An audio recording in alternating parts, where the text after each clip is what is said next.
Olá, Olá, Clarice, tudo bom? tudo bom? O senhor está me escutando direitinho? Ó, se você me chamar de senhor, a gente para essa live aqui agora, pelo amor de Deus, hein? Você pare com isso. Tá. Você está me escutando direitinho? Não, não, tudo ótimo, tudo certinho. Tá escutando bem também? Tô.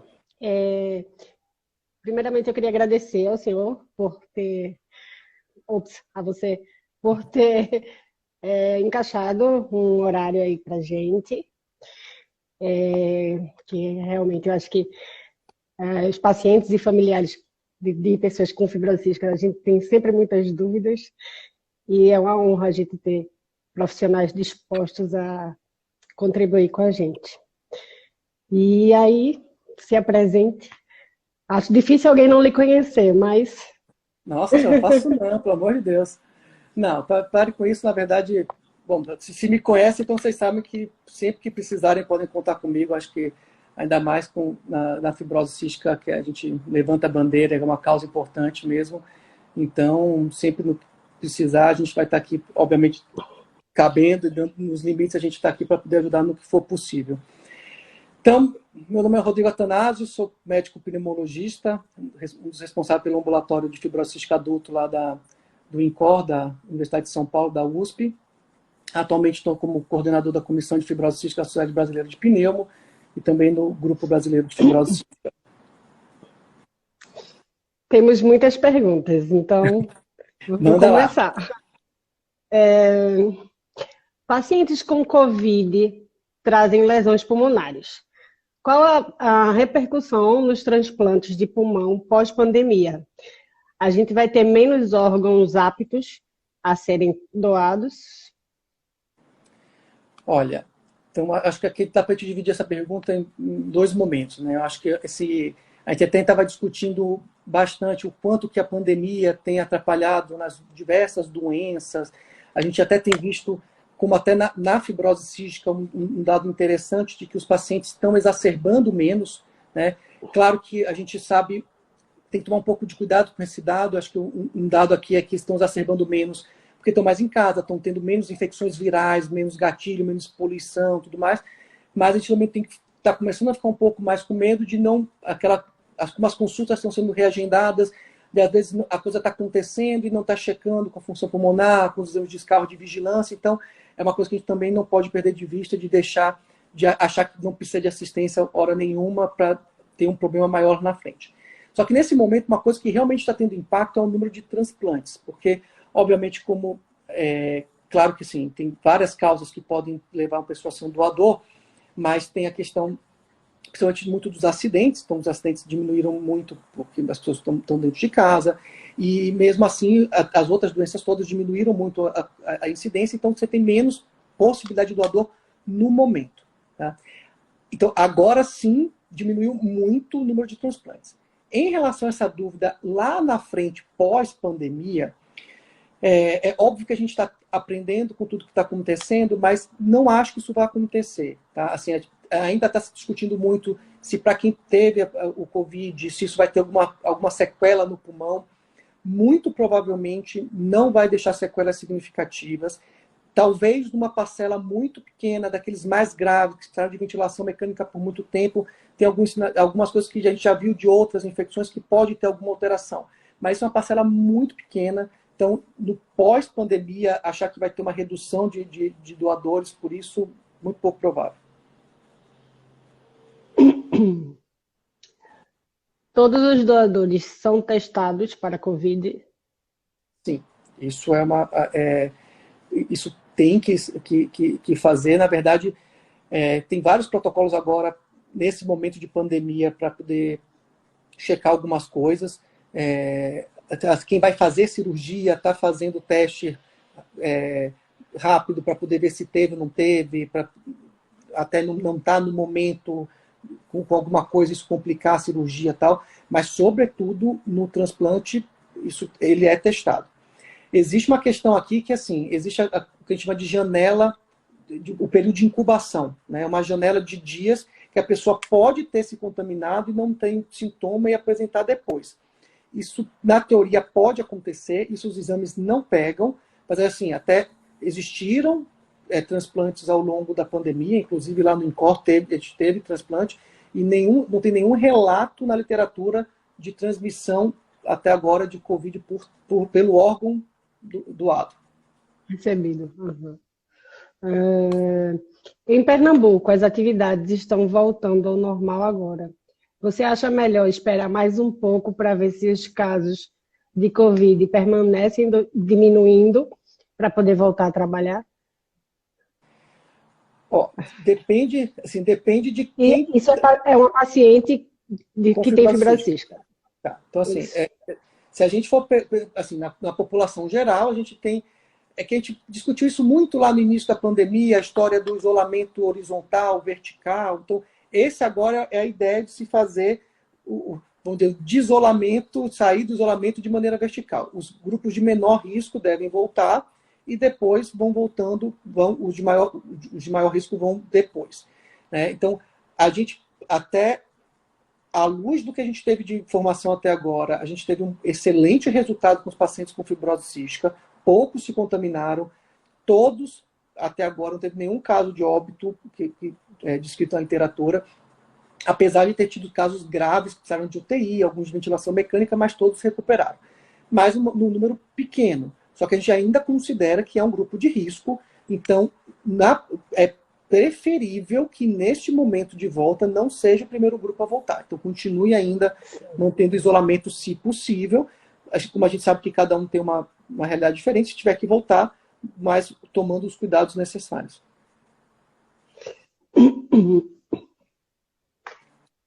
Gostaria de saber, quem pegar Covid-19 fica imune ou pode se recontaminar? Bom que o pessoal quer fazer as perguntas que ninguém tem a resposta. Não, mas a resposta ainda. Não, mas está certíssimo. Não, isso obviamente, isso é uma coisa que ninguém pode dizer 100% de certeza. Mas, vamos lá. Assim, o que a gente sabe até agora é que você cria uma imunidade. A gente não pode dizer que é duradoura, eterna ou não, porque é um vírus novo. Então, a gente só vai ter certeza disso depois de muito tempo. Respiratórios dos outros coronavírus, aqui é uma resposta, no mínimo, sustentada a longo prazo. Né? Então, o que a gente sabe que, assim, não sabe quanto tempo, mas, assim, ninguém está pensando que vai se contaminar de novo nos próximos meses ou no próximo ano. Isso, de novo, até eu acho que aqui, o fato do Brasil ter começado depois, ter vindo depois a pandemia, até deixa a gente um pouco mais seguro, porque até agora a gente não tem nenhuma evidência de que as pessoas estão se reinfectando. E se tiver alguma evidência, muito provavelmente vai começar lá na China, na Ásia, porque eles começaram primeiro. Para poder acontecer, a gente vai estar alertado disso. Então, por outro lado, aqui a gente não tem certeza, mas tudo indica que a pessoa vai ter uma resposta, pelo menos aí a médio e longo prazo, duradoura. O que não quer dizer que quem tenha se contaminado tenha que baixar a guarda agora. Já peguei, não preciso usar máscara e nada. Porque você, por mais que não esteja infectando, você pode ser um vetor de pegar um lugar contaminado, passar para outra pessoa. Então, todo mundo, mesmo os que se infectaram, tem que manter as medidas de proteção. É verdade que o vírus aqui sofreu uma mutação que chegou mais leve aqui ou não? Ou é mito isso? Sim, eu acho que assim, a gente tem que tomar cuidado. Isso a gente está vivendo muito, essa história da fake news e da coisa, que na verdade não é 100% fake news. O que eu acho que assim é a pessoa pegar uma informação técnica e a pessoa deturpa aquilo ali, interpreta errado e passa uma visão diferente. Assim, vamos pensar na gente, que é um pouco mais fácil. Então, assim, a gente o ser humano tem o tempo todo sofrendo um monte de mutação. A cada criança que nasce tem mutações ali novas, pequenas, que o DNA da gente é gigantesco, que às vezes não tem muita repercussão. Um exemplo disso é a cor do olho. Cada um tem olho azul, verde, castanho. Isso são mutações e que não tem impacto maior nem nada.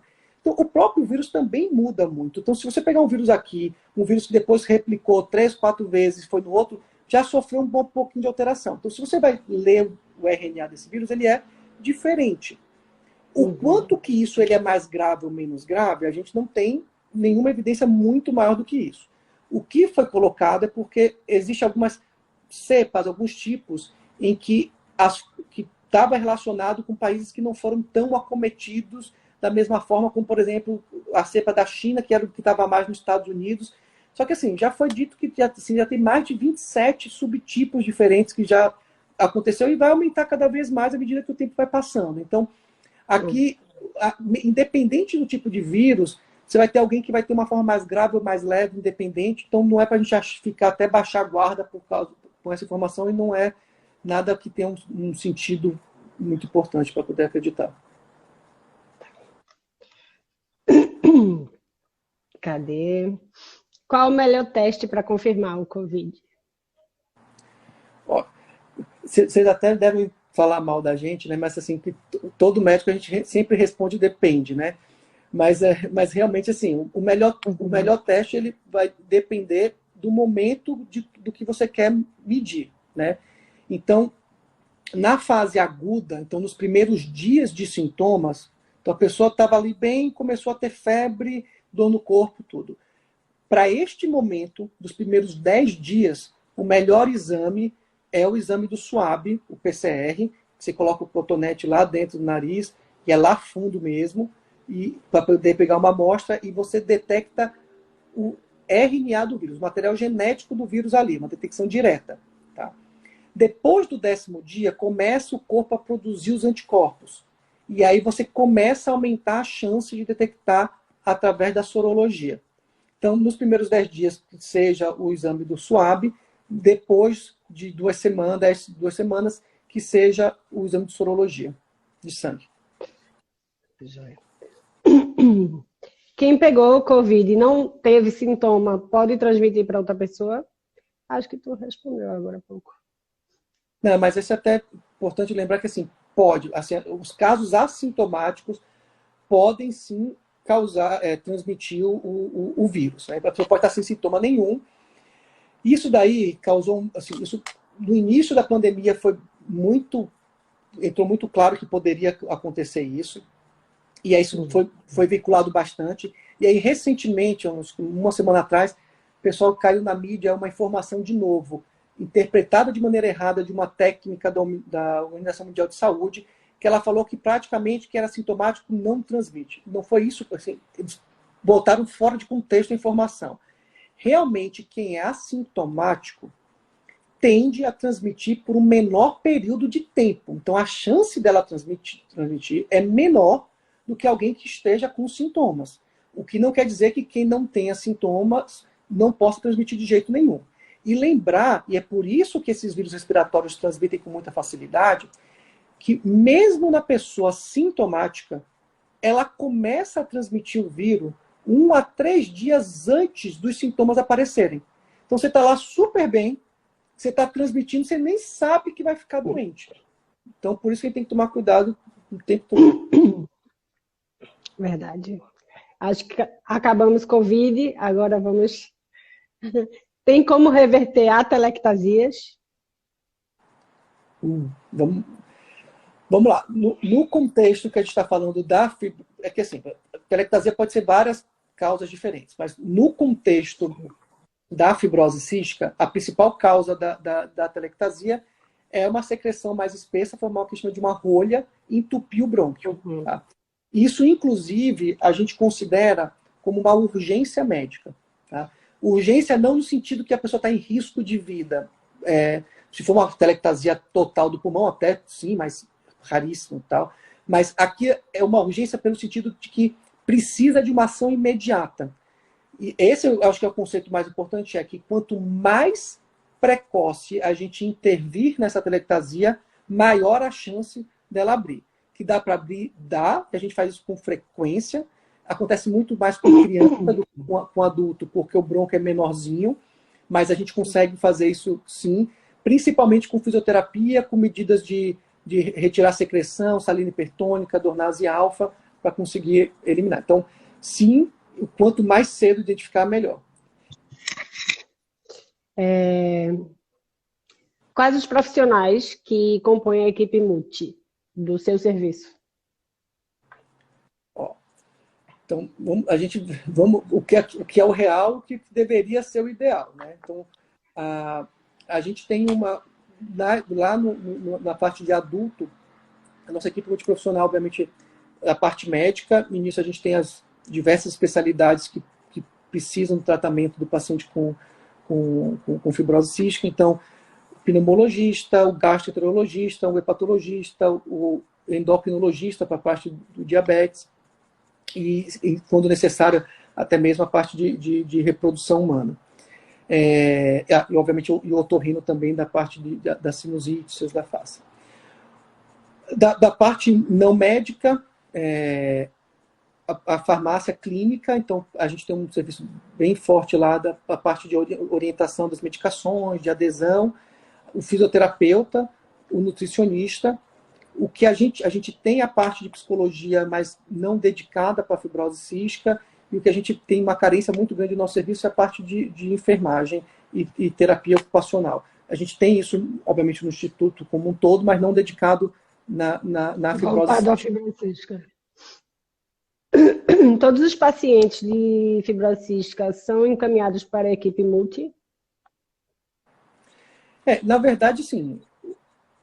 A ideia é que o ideal é que, na verdade, não fosse nem encaminhado, né? Tipo assim, a equipe multi faz parte daquele atendimento como um todo, né? Isso tá, assim, a gente, dentro do lado do HC, a gente está longe de ser um modelo ideal, onde a gente tem alguns lugares do mundo, até mesmo em alguns lugares do Brasil, em que, por exemplo, o paciente ele entra na sala e a equipe que roda passando para poder fazer aquela consulta dele, né? Esse seria o modelo ideal de todo mundo ver o mesmo paciente, depois se discute.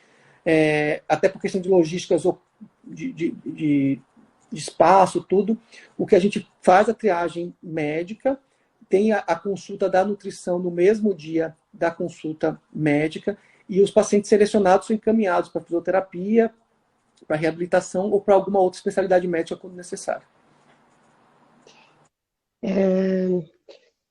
O senhor costuma prescrever broncodilatador e corticoide inalatório para pacientes com FC? Rapaz, normal? Eu gosto que vocês pegam no ponto mais crítico da coisa.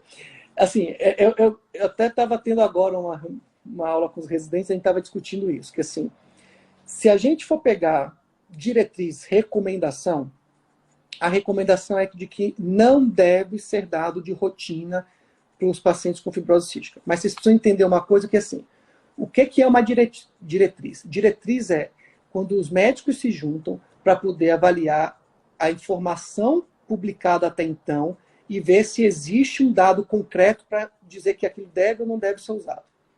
Em relação a broncodilatador e corticoide inalado, não existem muitos estudos bem feitos para poder responder essa pergunta.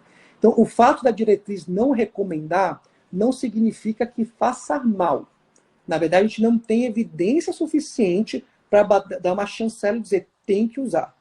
Eu, Rodrigo, sou muito mais pró o uso de broncodilatador e corticoide inalatório do que contra. Eu acho que tem um efeito de melhorar a retirada de secreção, diminui a produção de secreção em muitos pacientes. Então, o que eu costumo fazer é me dar o direito da dúvida. A gente fazer teste, como é uma droga que tem muito pouco efeito colateral, a gente faz um teste, vê como é que o paciente fica. Tem paciente que a gente testa, fala assim, não mudou nada a minha vida, a gente tira e não mantém. Se tiver algo melhor, a gente mantém o uso. É normal perder o apetite quando estamos com infecção? Muitíssimo normal. Tá? Isso eu lembro muito para os pacientes quando eu estou conversando com eles, porque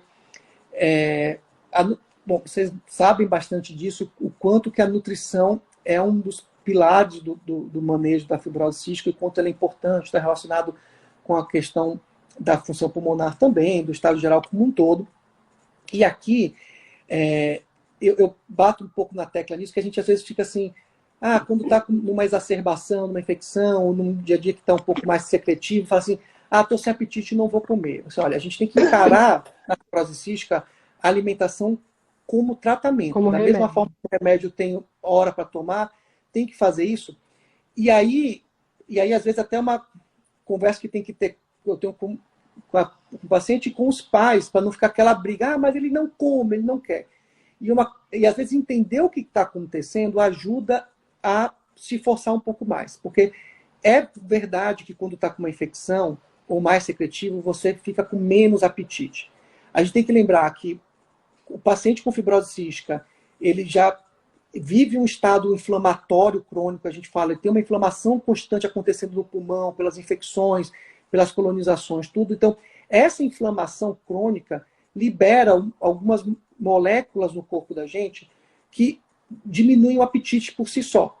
Então, o paciente ele tem que comer mais, porque já não absorve direito, só que está com o apetite diminuído porque tem esse estado de inflamação crônica. Quando está infectado, aí esse estado de inflamação aumenta ainda mais. E é um momento crítico que tem que querer comer um pouco mais. Óbvio que não dá para querer forçar do limite, porque você vai acabar vomitando e passando mal, mas lembrar de que mesmo que não esteja com fome, que coma um pouquinho para poder manter pelo menos um aporte calórico minimamente adequado durante a infecção.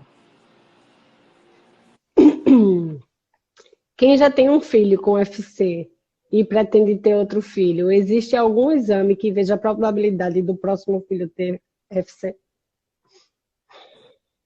Sim. Aqui, na verdade, é assim.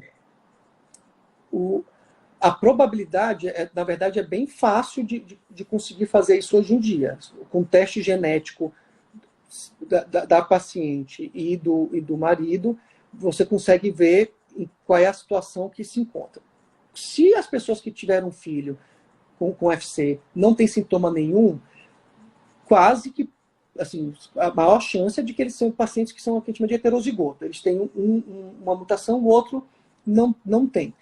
Só tem que dar uma checada, porque às vezes pode ser um caso de uma fibrose cística muito leve, muito atípica, são duas mutações leves, e aí essa pessoa, qualquer um dos genes que passar, vai estar com a mutação. Mas o mais comum é que seja heterozigoto.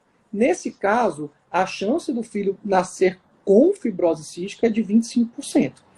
Mas aí, de novo, tem que checar como é que é, e principalmente se, na verdade, for ter um filho com outro parceiro, tem que fazer o teste genético de novo, porque se você teve um filho com UFC com aquele parceiro, é porque os dois são heterozigotos. Se você tiver um segundo parceiro agora, pode ser que essa pessoa não tenha nenhuma mutação. Nesse caso, a chance de nascer com fibrose cística é zero. A não ser que tem uma mutação em 1 bilhão nova, que ninguém vai contar com isso, mas, ou na verdade, o que vai acontecer é que a criança vai ter a chance de nascer heterozigota, com o gene, mas só portando, não tendo os dois para ter a doença. O senhor acredita que a minha segunda mutação não encontramos ainda? Então, na teoria, fiz. Na teoria, eu seria portadora. Só que, como assim? Mas, olha, bem bacana você tocar esse assunto, porque assim, na verdade... Porque ainda tem algumas mutações que não descobriram ainda, não é isso? Não é nem que não descobriram, isso que eu queria explicar para vocês, que assim, primeiro a gente tem que lembrar que nenhum exame em medicina ele é 100%. Qualquer exame pode ter falhas, por questões técnicas, né? Então, aqui, o DNA, que é onde que produz esse gene do CFTR, é um gene gigantesco. Você tem ideia, assim, é menos de 10% daquilo que tem no DNA é que vira a proteína. Então, o que o sequenciamento que a gente faz, normalmente, ele pega, são esses pedaços que vão virar proteína e lê onde tem as mutações, que é onde acontece o maior número de mutações. Hoje em dia, a gente sabe que existem algumas mutações que estão entre esses pedacinhos, que o método convencional que a gente faz não detecta. Tá? Então, esse é um ponto. Então, a gente pode ter o que a gente chama de mutações intrônicas, que não pega ainda, mesmo esse método que a gente faz, que é o melhor tal. Sim. Ou pode ser o que a gente chama de grandes deleções, grandes pedaços do gene serem perdidos, e isso não aparece também nessa metodologia convencional que a gente faz. Agora, se você tem o cloro no suor alterado, mesmo só com uma mutação e com a clínica compatível, você tem fibrose cística. A gente só realmente não sabe qual é a outra mutação que você tem. Mas provavelmente ou é uma grande deleção ou é uma mutação intrônica. Tá. Sobre o uso de anticoncepcional na fibrose cística, os antibióticos podem cortar o efeito? Ó, a gente tem que ver aí qual o antibiótico, tudo, mas assim, via de regra, não. Tá? Os antibióticos não tendem a alterar o efeito do anticoncepcional, ainda mais no período curto de tempo. Obviamente, a gente sempre tem que checar o antibiótico com o remédio e ver a relação de interação medicamentosa nisso daí. Mas, assim, não é algo comum e tem que, assim, não ter uma preocupação maior com isso. Em relação, existe uma grande questão ainda do anticoncepcional com FC. Alguns anos atrás ficou muito na moda, porque dizia que, principalmente nas mulheres, que o hormônio poderia ser um pouco pior. Então, nunca foi provado que você usar anticoncepcional vai diferenciar alguma coisa, vai mudar a evolução do quadro.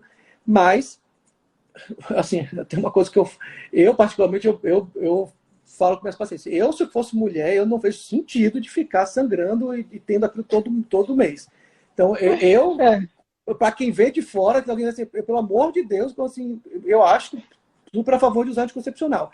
E mal não vai fazer, e existe um potencial de fazer bem para as mulheres que usam pela questão do hormônio, com a ação com a pseudomonas e o risco de infecção maior. Então, eu sou super a favor que usem. Não tem tanto problema como antibiótico, mas como a gente, em breve, se Deus quiser, a gente vai conseguir ter os moduladores do CFTR, os novos tratamentos, esses sim interagem muito com os anticoncepcionais. Então, se algum paciente for começar a usar tanto o Ivacaftor, tanto o Lomacaftor, Ivacaftor, o Orkambi e tal, a gente assim, tem que usar métodos de barreira, porque o anticoncepcional pode perder efeitos nesse contexto. Falando do Orkambi, tem uma pergunta. Como estão os pacientes que usam Orkambi? Olha, eu particularmente tenho, assim, aqui no Brasil tem muito poucos casos ainda. Eu só tenho 3 pacientes que estão usando o Orkambi no momento, porque realmente precisa de uma ação judicial e não é fácil conseguir. Mas, assim, eles têm tido exatamente aquilo que a gente espera dos estudos. O Orkambi, ele não é uma resposta tão absurda como a gente vê com o Calideco e que a gente tem visto com o Trikafta, que é o que vai estar para chegar à tripla. Mas o paciente eles tem reduzido o número de exacerbações e a maior parte tem mantido uma função pulmonar estável.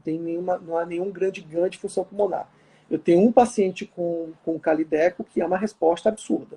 O paciente melhorou muito a função pulmonar, parou de exacerbar, mudou completamente a vida dele. E é o que a gente espera, principalmente para o Trikafta, que está para chegar, que vai pegar aí a maior parte dos pacientes. Sim. O muco espesso causado pela fibrose cística atinge o pulmão transplantado ou nunca mais? Dessa está livre, né? Então, assim, tem que lembrar que o pulmão de quem recebeu o transplante é o pulmão daquela pessoa que doou que não tem fibrose cística. Tá? Então, assim, a questão de ter bronquiectasia, de muco espesso, tudo isso não tem como voltar. O que acontece é que a gente tem que lembrar que alguns pacientes eles têm algumas complicações pulmonares do transplante. E pode dar um quadro de bronquiolite, mais tardiamente e tudo. Mas voltar à fibrose cística no transplantado, em hipótese alguma. Do pulmão está curado. Quantas vezes por dia você indica usar a salina hipertônica? A recomendação formal é usar 2 vezes por dia. Tá? Só que, assim, esse é o recomendado, mas a gente tem que, obviamente, individualizar o tratamento para cada paciente. Às vezes não cabe no dia, então a gente vai... Isso é sempre uma questão...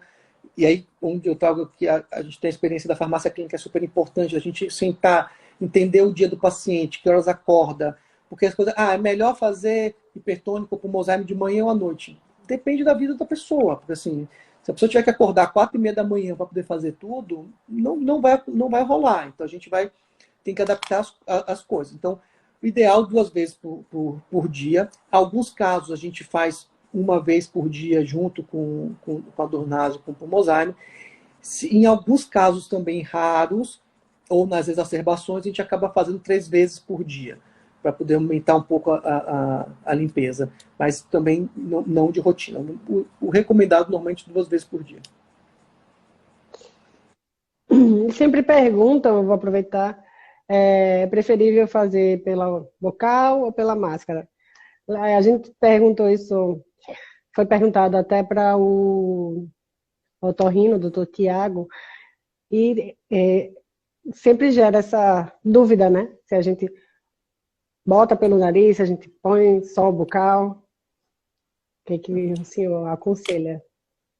Olha, assim, então, de novo aqui a gente pode, depende muito de como o paciente tolera de fazer as coisas, né? Qual é, assim, a minha sugestão, a minha primeira opção para todo paciente. Isso não quer dizer que esse é o certo e que os outros jeitos estão errados, até porque alguns vão tolerar de maneira diferente. Eu geralmente recomendo que faça com bucal, pela boca, porque você perde menos remédio, você potencializa o efeito no pulmão, que é exatamente mais onde você quer que ele haja. Só que aí ele puxa pela boca e solta pelo nariz. Porque não é que tudo que entra não sai mais. Então, um pouco daquilo que entrou no pulmão acaba saindo pelo nariz na saída e limpa a via aérea superior. A ideia de aproveitar a salina hipertônica para ter um efeito nas vias aéreas superiores é excelente. E a gente acha muito bom que use. Então, quando é uma pessoa mais adolescente, adulto, que você consegue explicar, eu normalmente recomendo que faça pelo bocal e solte pelo nariz. Alguns não toleram, porque é uma concentração muito forte na garganta, e aí eu peço para poder fazer com a máscara e vai puxando pelo nariz.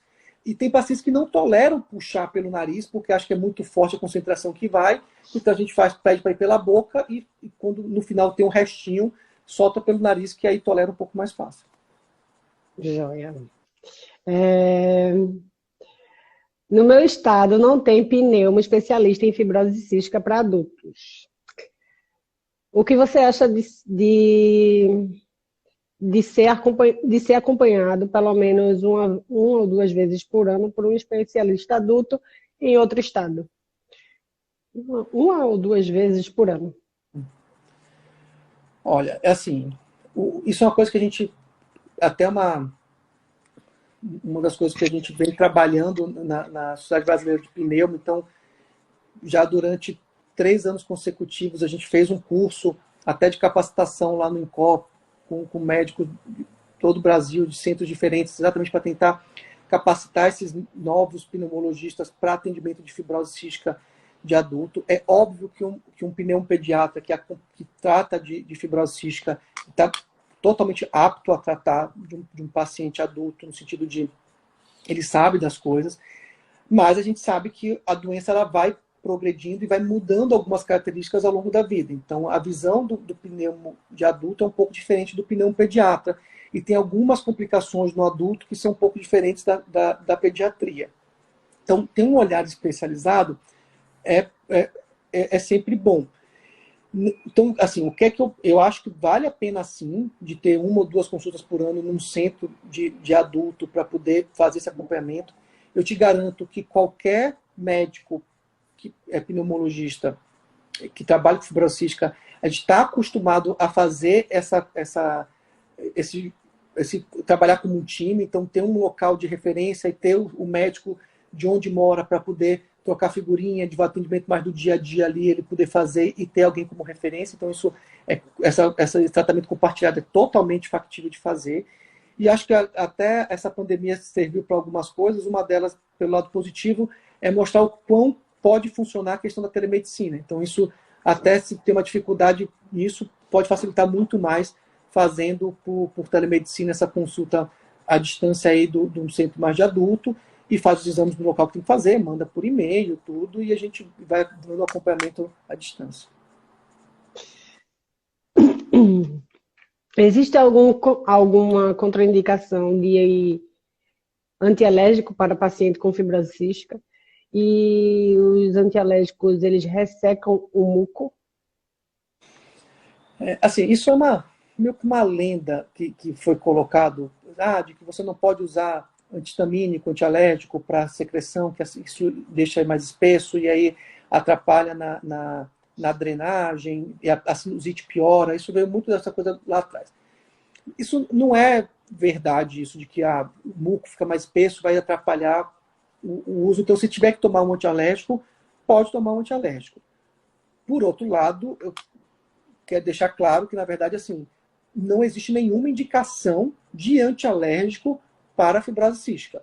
Porque aí a pessoa está espirrando muito, está com o nariz escorrendo, está com aquela na garganta, isso é tosse alérgica, tome um antialérgico. Não, na fibrose cística, isso daí é tudo pela secreção espessa da doença, tem que lavar nariz, não é um antialérgico que vai resolver.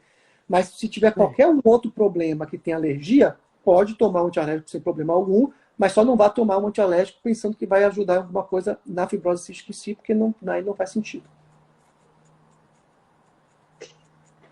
Minha filha tem 18 anos e já tomou a Prevenar e a Pneumo 23.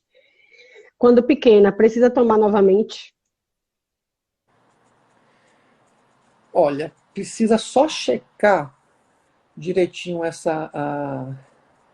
a carteira de vacinação, porque assim, a Prevenar é a 13 valente. A que geralmente dão na criança pequena é a 10 valente.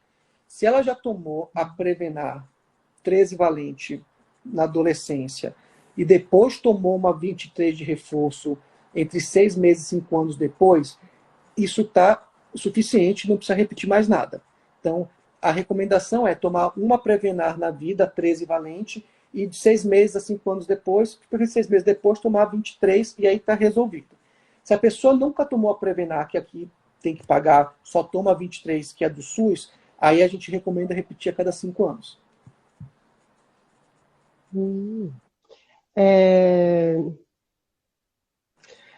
Doutor Rodrigo, eu tenho fibrose cística e peguei tuberculose resistente.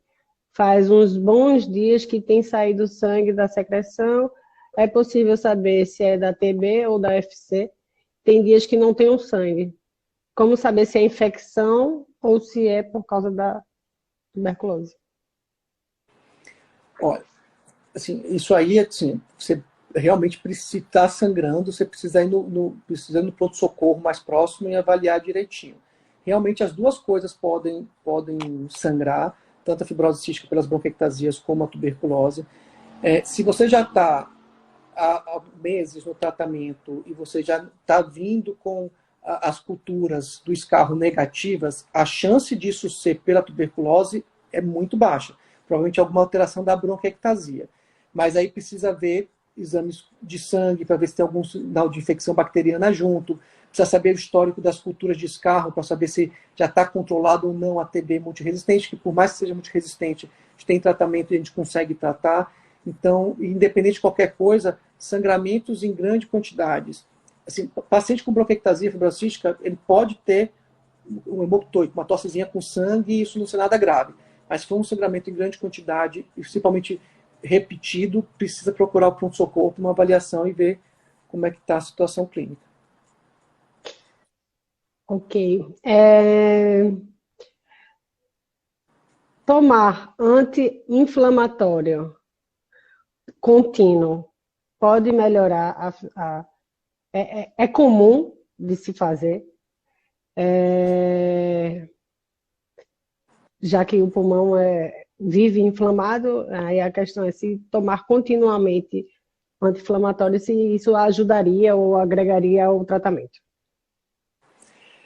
Bom, essa pergunta daí vem muito provavelmente do ibuprofeno. Lá atrás, lá atrás teve um trabalho, na década de 80, que mostrou sim que o uso de ibuprofeno em altas doses melhorava, não é que nem melhorava, fazia com que as crianças perdessem função pulmonar mais lentamente. O que era um dado muito bom, você diminui a taxa de declínio de função pulmonar. Qual é a questão? Isso foi há muito tempo atrás, quando a maior parte das drogas atuais que a gente tem Tornase alfa, antibiótico inalatório, azitromicina, tudo, nada disso existia. Então você tinha um resultado que foi positivo, mas foi um resultado muito pequeno e às custas de um grande número de efeitos colaterais. Tomar anti-inflamatório em doses muito altas por longos períodos aumenta a chance de sangramento e aumenta a chance de ter lesão renal, da insuficiência renal. Então, assim, são complicações graves em que o benefício disso era muito pequeno pelo risco e na época em que a gente não tinha nada melhor para tratar. Então, hoje em dia a gente tem muito mais remédio, muito mais seguro. Então, assim, é praticamente assim, raríssimas vezes que a gente indica esse tipo de tratamento. Dizer que eu nunca indiquei isso para nenhum paciente, na verdade, acho que 1 ou 2 pacientes na vida que a gente acabou indicando, mas até porque tinham outros contextos, ela tinha uma doença articular junto, então ia precisar de anti-inflamatório de qualquer jeito, então a gente acabou dando uma dose maior para pegar as duas coisas. Mas, assim, por si só fazer isso, a gente não recomenda, nem a gente, nem assim, nenhuma diretriz atualmente recomenda o uso de ibuprofeno continuamente. Qual é o real efeito do azitromicina? Eu tô rindo, porque todo paciente fica, meu Deus do céu, o que esse remédio faz que eu tenho que tomar essa azitromicina? Meu Deus, não faz nada. Eu recebo muita pergunta assim, sabe? Falando justamente do azitromicina. E Não, aí pode fica ficar outro. tranquila que esse é o dia a dia da gente. Ainda mais porque fica assim, todo mundo fica, eu não vou tomar antibiótico a vida inteira, isso faz mal, eu sempre soube que tomar antibiótico faz mal e não pode. Então, mas é bom perguntar para a gente até deixar bem claro para tudo direitinho.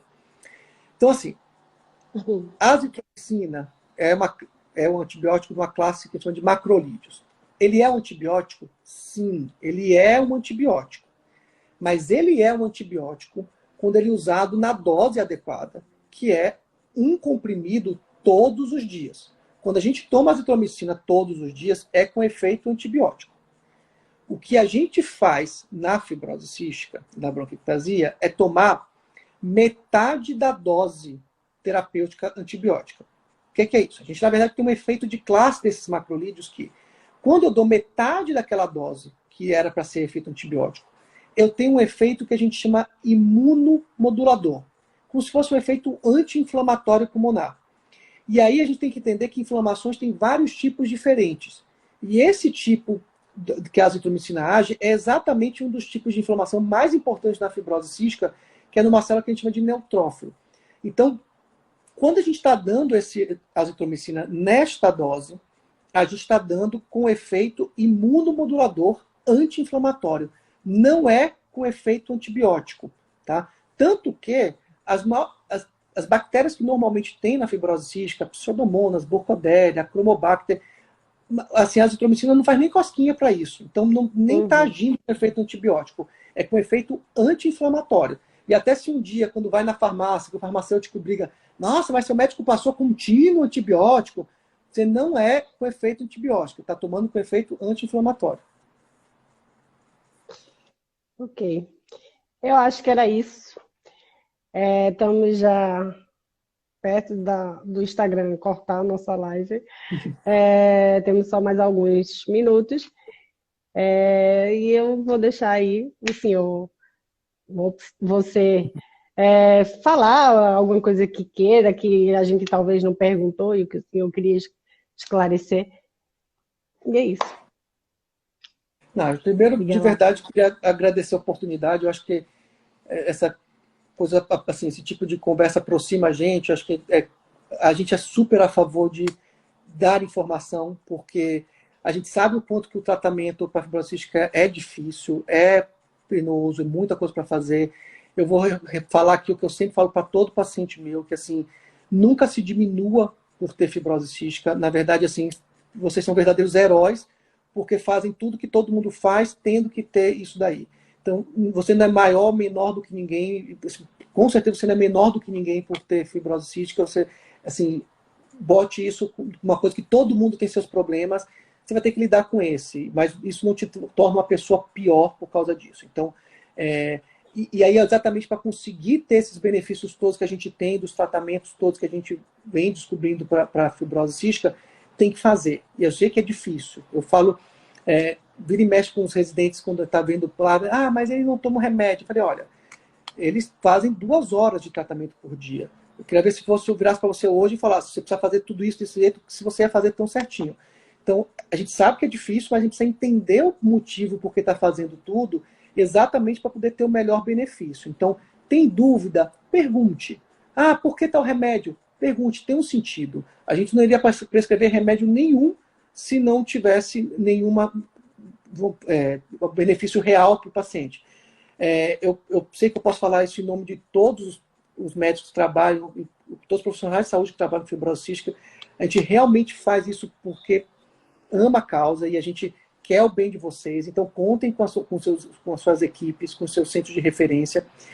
Até porque eu acho que assim, a gente está num momento muito particular de que a gente tem que se pegar numa esperança muito grande e tentar fazer o máximo possível o que a gente tem de tratamento atual, porque a gente tem uma luz no fim do túnel, um amanhã muito melhor com os novos moduladores de CFTR. E a gente tem visto que isso pode mudar drasticamente a evolução de um monte de gente. Então, vamos pegar com garra esse momento, fazer as coisas o melhor possível para tentar manter da melhor maneira possível, que a gente está brigando junto, a gente, como Grupo Brasileiro de Fibrose Cística, a Sociedade Brasileira de Pneumo, a gente está indo atrás das associações de pacientes para tentar o mais rápido possível trazer os remédios e incorporar no SUS para todo mundo ter esse acesso. Então, acho que a gente tem como vislumbrar um futuro muito melhor.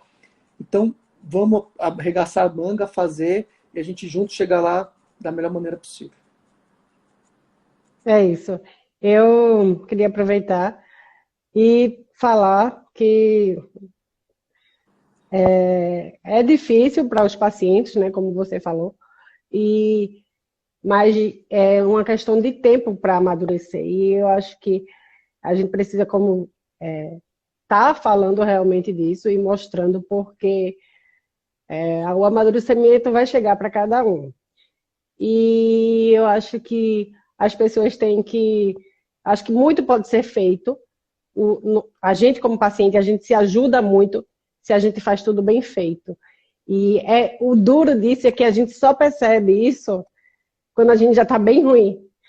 E então, o meu recado para vocês é esse, que vocês se dediquem ao tratamento de vocês, porque, minha gente, fazendo tudo direitinho, a gente consegue viver muito bem, obrigado.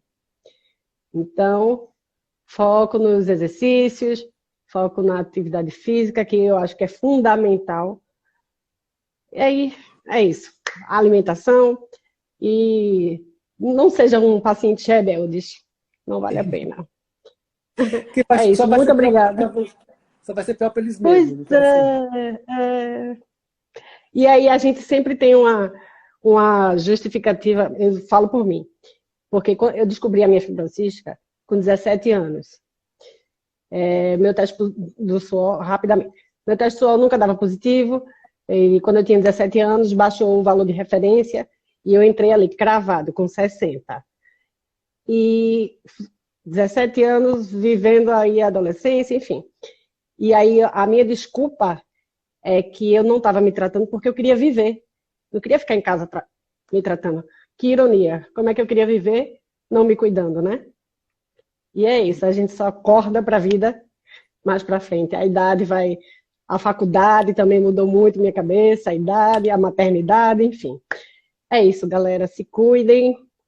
Muito obrigada, Rodrigo, mais uma vez, pela disposição. E adorei. Muito obrigada. Eu que agradeço, de verdade. Estamos aí à disposição.